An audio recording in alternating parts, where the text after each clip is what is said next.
Welcome to Life Mastery for Women, where I help you decode the struggles in your life in the areas of health, wealth, relationships, and spirituality with mind mastery, emotional management, and meditation. Welcome to today's podcast. Hey ladies, it's Jen Mack, Lady of the Mind. Welcome to today's podcast, where I hope I am finding you clearly seeing your desires. If you are not clearly seeing your desires, then it is my intention that in today's episode, I give you one nugget of inspiration towards your transformation. Yesterday's podcast, we talked about, or 2 days ago, the last podcast, I should start saying, we talked about your beliefs, your belief systems. And I gave you a little bit of homework on how you can discover what those beliefs are by looking at what's showing up in your life and then try to work through to uncover the beliefs to decipher if this is what's showing up, what must I believe in order to get this thing to show up?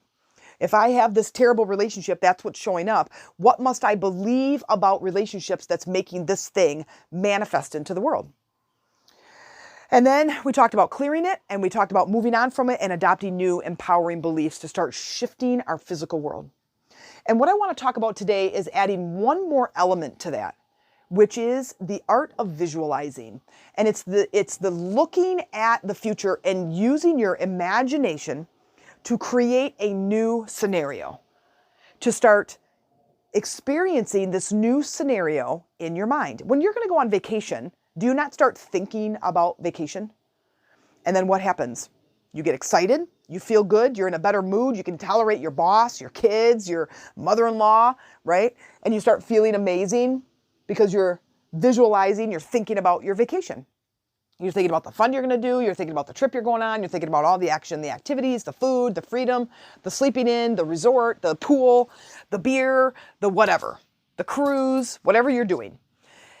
So I want you to do that same thing when you are thinking about shifting something in your life. I am about to embark on some huge, huge journey. So as I'm delivering these exercises to you, I am doing the same thing because I too live in the physical world and adopt limiting beliefs that prevent me from living a beautiful life. I have a beautiful life in a lot of areas because I've done the work. And then sometimes I forget to do the work. I get a little bit lazy and then things start showing up in my life. I'm like, oh, okay, what do I got to do? What do I got to shift? What do I got to change? And I do the same work. So when I stand back, one of my favorite things to do is to visualize. So when I stand back and I look at my business and I'm feeling a little bit lackluster and I'm feeling like I'm just not terribly motivated, I need to record more podcasts and I have to do this thing and I got to do this thing and I got to over here and it's a lot of work and it's a lot. So I go, okay, so if I have that attitude, what am I going to be creating? Not what I really want to experience. So I want to change what I'm creating. I want to get to the point where I'm motivated and I'm feeling good and I'm feeling amazing and lovely and all of these beautiful things about my business and my sisters and my clients and all these people that I'm working with. And right now, I love my clients. I love the sisters in our group. And then I think, let's visualize that getting more powerful, where we can create a bigger movement with our sisters because I want more people like what we have. So then I spend some time in my visual. What can I create from my visual? What can I be doing, saying, thinking? And now how do I change and shift that? So then I think I'm going to create a new scene. I'm going to picture us doing a women's retreat, or I'm going to picture us doing a live event at a beautiful resort where maybe we even have a private space out by the pool where we're going to meet in this little cabana and we're going to have some breakfast and some really nice, tropical fruit and maybe some nice drinks. And we're going to have great conversation and we're going to work on some of this stuff. We're going to set a little bit of music and then we're going to take a break and we're going to go in the pool and have some fun. I'm going to visualize that because nothing is going to come true unless I visualize it first.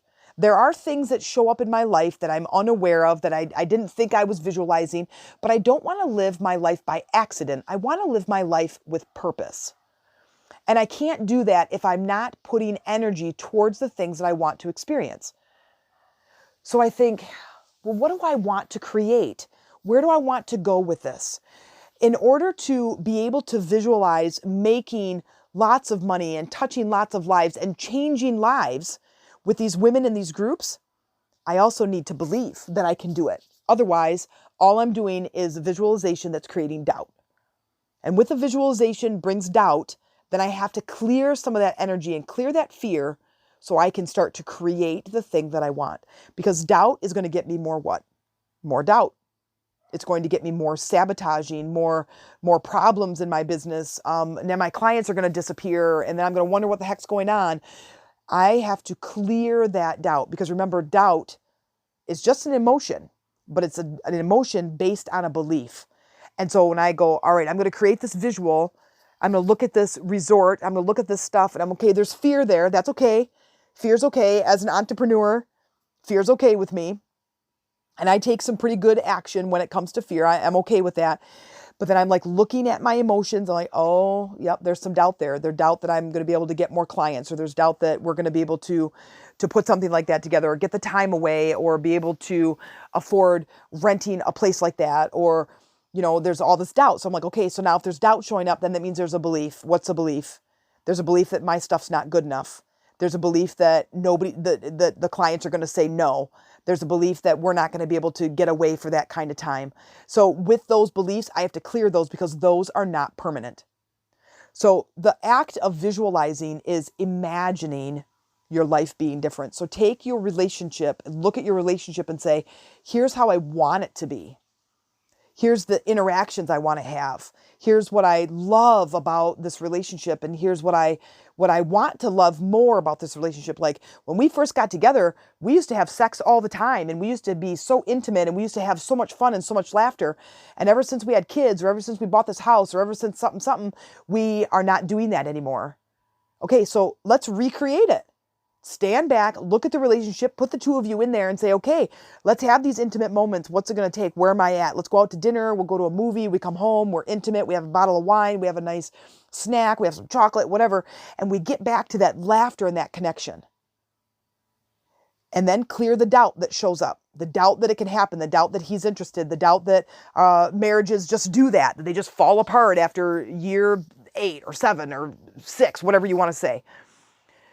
Remember that belief doesn't have to be fact. You can change it. And this is where life gets really, really fun and really interesting, because you stand looking at your life and going, I can change this. I have the ability to change this. Then you get out your journal again, and you start to visualize a scene, and you start to add the emotions that you want to experience. I want to experience fun and sexiness and laughter. Okay, what do I have to do to experience that? What's in the way that's preventing that from showing up? All right, well, I have this doubt. Okay, I'm willing to release the doubt. Sometimes just saying that. When you work with energy is easy. You just have to focus. You just have to put your attention on it. You just have to set your intention. You just have to get out the journal, do a few tools, and be willing, be open, be allowing, and be curious. Be willing to change it. Be open to a new idea. Be allowing the new stuff to come in, and be curious as to how it's going to show up. It's amazing what we can do when we sit back and we just allow life force energy to move through us. It's when we start kinking the hose and trying to control the outcome. That's when we start screwing things up. When we try to force and we try to push the physical around. That's when we start screwing things up. So sit back, relax, and enjoy the ride. But the energy work is for us to continue to clear the conduit, to clear the garden hose, empty it out, clean it out, shift out the crap, and watch life force energy work in your life. Watch how the relationships start to shift, because now the people can start to show up differently in your life. They can start showing up differently. They can start responding to you differently. As you're responding to them differently, the energy starts to move and shake and twist things around. Pretty soon you're going to be like, oh my God, Jen, we're back to having sex 4 times a week. We're back to having, like, I can't stop laughing. It's like I married my best friend again. It's like he's back. She's back. We're back in love. I can't even believe it. And then don't forget where it came from. Don't forget doing the work. Don't forget that this is the work. So when we stand back and visualize, get into that quiet place, create the scene. What do I want to experience? Where are we? What are we doing? And then create a scene that has a lot of movement, a lot of activity, a lot of sound and senses and action.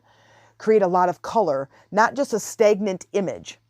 When I look at a picture, a photo, there's sometimes some emotion, but I can only stare at it for so long. How long can I watch a movie? And how many times do I watch a movie? Movies that have action and sound, it takes me there. It allows me to be fully immersed in the emotional response that the movie is trying to create. Whether it's a horror movie that keeps me on the edge of my seat, whether it's an action movie that keeps me excited, whether it's a love story that keeps me in that romantic feel, whatever it is, what emotion do I want to feel? What's the best scene to feel that? And then go there and picture it. And if it's hard for you, picture parts of it. Maybe use a piece of paper and draw it a little bit to help stimulate your visual response. Try to get there and be in the moment. Where are you? Where is he or where are they? And what are we doing? And what are we talking about? And what's around us? If I could plan the perfect date, if I could plan the perfect job or the perfect amount of money, what does it look like? Where is it? What does my bank account look like? What does my relationship look like? What are we doing in our free time? Fill in those kind of questions and be really curious. Fill in those types and answer those kind of questions and build a scene. Now, as you're building the scene, add more action, sound. If you're at the beach, hear the waves, smell the salt water, hear the seagulls, look around out and see the movement of the people. See the movement of the water and the birds and the things that are around you. And engage with them in your visual. When you engage with them, you get to create the emotional response.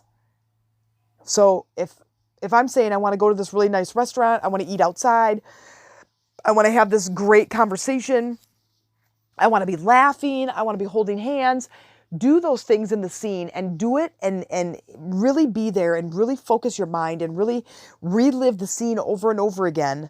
Just like when you tell a really funny joke and you keep re-saying it and it just is still funny until it's not funny anymore. I want you to just keep staying in this visual to create the emotional response in your body. And now be there. Be there in person through your own eyes, feeling the feels that is happening in the scene.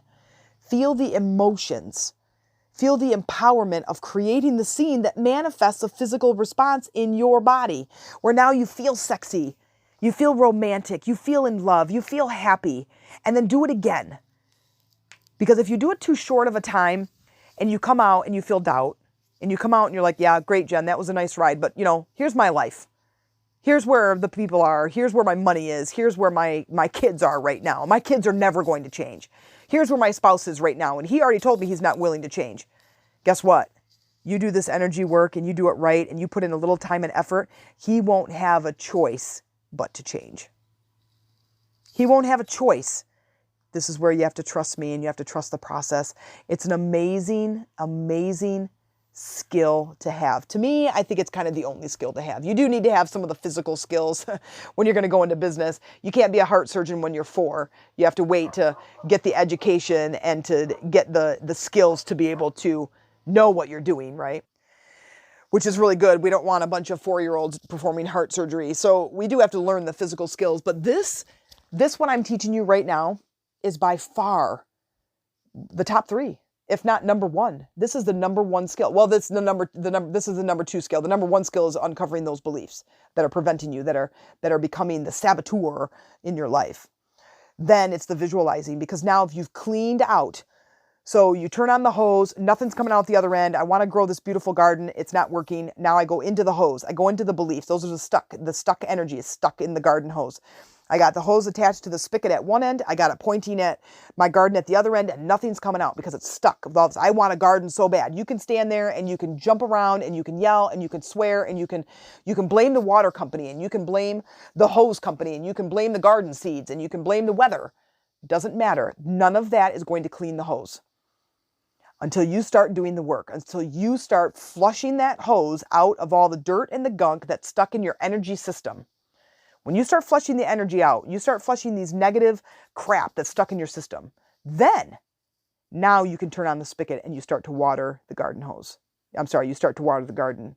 You have to visualize the garden. You have to know what you're doing. You have to plant things. You have to spread them out. You have to plant the seeds. You have to till the soil. You have to put down the fertilizer. And you have to put down the weed preventative. And you have to put a fence around so the rabbits and the deer don't eat all your stuff, right? You have to have that visual. You have to know where you're going. You have to know what you want. You have to be clear about what it is that you want. But then you have to clear those beliefs. So these guys, they go hand in hand. So part of the visual is knowing what you want. And then part of the energy work is knowing what you want, visualizing it, getting a clear picture, and then going, okay, yeah, there's some doubt in there. There's some fear in there. There's some jealousy. There's some mistrust. There's some anger. There's some frustration. There's some past crap that is getting into this crap. Clear that out. Go back to the visual. Is it clean and clear? Then you got it. If you can visualize that scene and it motivates you and you don't have any doubt, then you know you did the work. That means a person that you're looking for, the job, the money, the boyfriend, the husband, the ideal kids, the ideal business, it's coming. And you will build the confidence and the motivation to make that happen. The action steps will show up for you. You will find the motivation to do what you need to do. If you need to go talk to your boss, if you need to go apply someplace, the job is going to show up. The husband's going to show up. The girlfriend, the wife, whatever it is you're looking for, it's going to be right around the corner. And your only job at this moment, if it's not showing up, it's not to dive into doubt, but to continue doing the work. Oh, there's some doubt. I'm going to go back into the workshop. I'm going to clear that doubt. I want to get to a place of motivation and determination and inspiration. I can't stay in doubt. Doubt kinks the hose. Doubt kinks the hose. If I doubt it, all I'm doing is grabbing my garden hose. I am kinking it and then getting mad that the water's not coming out. Son, go grab me my phone so I can call and complain to the water company. Don't do it, because the water company has nothing to do with your doubt. So if you haven't listened to the episode just before this, go back and listen to that episode. Start clearing your doubt. Get your visual. Start visualizing. When you are done visualizing, you should feel empowered. You should feel motivated. You should feel confident that it's coming. That, my friends, is a beautiful place to be. That truly is a life fully lived, because now you're using your physical faculties, your thinking, your imagination, your mind, you're visualizing, and you are creating something in the energy world, because that scene that you create is all in the energy world still, right? But you've cleaned and cleared. You've cleaned through the chakras. You've cleaned out the energy. You have moved some of that stuff on. Now the only thing left to do is for the universe to bring it to you. And you just keep it open. Keep the hose open. Don't start clogging it up with other things. I know it's hard. And if you're a beginner at this energy work, some of this might be a little bit weird, but I want you to keep at it. I want you to keep trying. And if you need support, come see us in Lady Rising. We are going to be talking about this probably at every single call, because it's so important. We have calls in there. You can ask questions in there. I'm trying to build this community of women who support each other. And in these teachings, in these podcasts, and my courses and the calls, all the things that we do online, it is to help you and to support you while you make bold decisions. And believe it or not, you getting into your workshop and getting out your journal and clearing these beliefs is bold decisions. Trust me. It is one of those things that we just don't know about. We just don't think about it. We turn off our imagination somewhere after 4th grade, when enough teachers and enough parents tell us to get our head out of the cloud and start putting our pen to the paper. And we start doing that. We start living in our body only. And that's the half-life, is the physical life. Living just through your 5 senses and exploring and experiencing the physical world. And what I'm asking you to do is to move towards living a full life and start moving and working with the energy of the universe. It's a beautiful thing. And I do hope that you come over to Lady Rising, join our calls, and I hope that you say you've come in through the podcast, because I always like to know what my reach is. How am I reaching people? How are you enjoying these podcasts? share them with me. Share the podcast and write something. It's like, this was my favorite, and I absolutely loved this one, and this is why, and this is what I did, and this was the result. So share this podcast if you got something out of it. Come over to our Lady Rising group. Share what you learned. Share what you're doing so we can begin to develop and build our community of women to support each other. If you liked this episode and you look forward to future episodes and are really looking for a community to help support you with implementing the tools that we're talking about in this podcast, please consider joining our online sister community called Lady Rising on Facebook, where we focus on that spiritual support and connection, just like in today's episode. I hope you'll join us. Go to Facebook, type in Lady Rising, and tell me you came in through the podcast.